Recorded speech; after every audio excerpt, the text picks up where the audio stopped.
हम लोगों ने ज्यादातर भगवान की बैणुवाद पर चर्चा सुनी। भगवान बैणु बजाते, भगवान गैया चराते, भगवान रास रचाते, भगवान नृत्य करते, भगवान ऐसे वैसे। आप सबको बताते हुए मैं बड़ी प्रसन्नता और गौरवान्वित महसूस हो रहा। केवल भगवान ने रास नहीं रचाया, भागवत के भगवान कृष्ण वह भगवान हैं जो मार्शल आर्ट के जनक भी कहलाते हैं।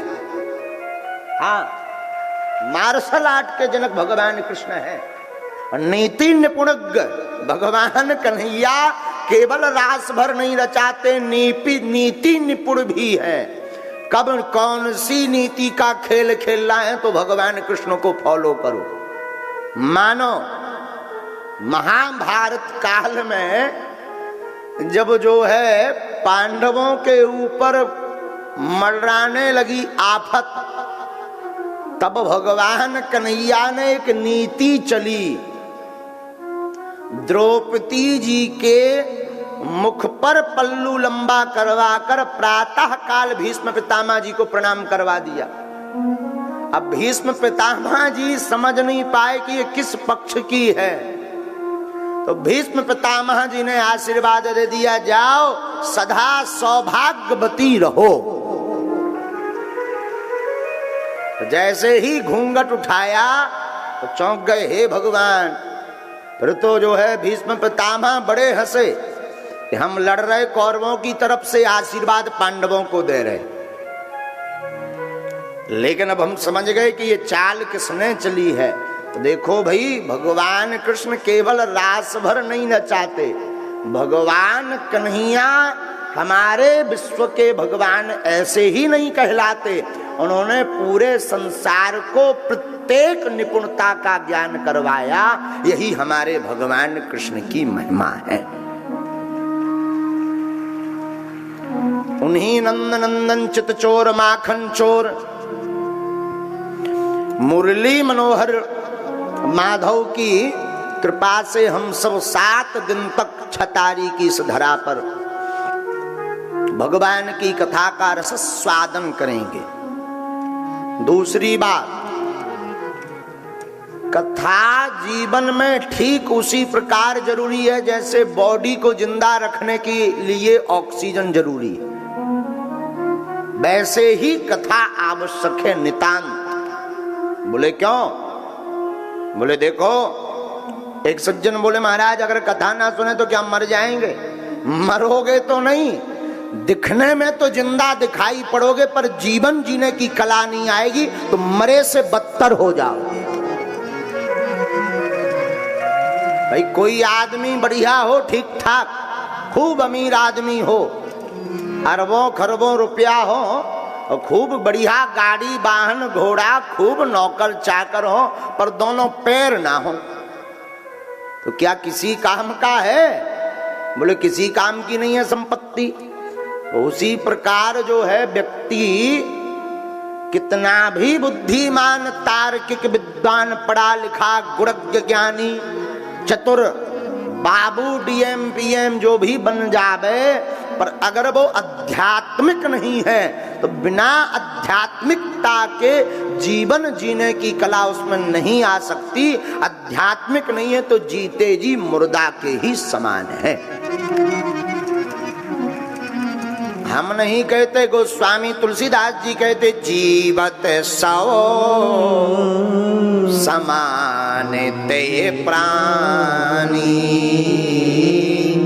जीवत सौ समान ते प्राणी। वो मनुष्य जीते जी मुर्दे के समान है। जिन्हें हरि भगति हृदय नहीं आनी, जिन्हें हरि भगति हृदय नहीं आनी, जीवत सब समान ते प्राणी, जीवत समान ते प्राणी। जिन्हें हरि भगति भगति हृदय नहीं आनी। जिसके हृदय में भगवान की भक्ति नहीं आई वो जो है मुर्दा है जिंदा रहते हुए भी। बोले महाराज उपाय क्या है?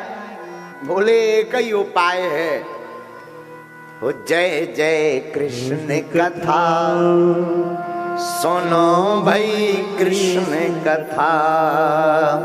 हो जय जय कृष्ण कथा भैया सुनो भाई कृष्ण कथा। क्या होगा इससे?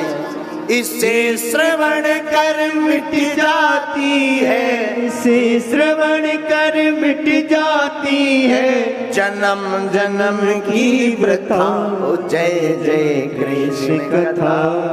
आहा सुनो भाई कृष्ण कथा। हाँ जय जय कृष्ण कथा। सुनो भाई कृष्ण कथा। भगवान की कथा वृथा को मिटाती है।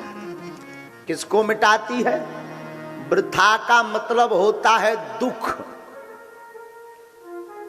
संसार की कामनाओं का जो कांटा लगा होता उसका निपटारा भगवान की कथा से होता है। बोले महाराज कथा किसको मिलेगी?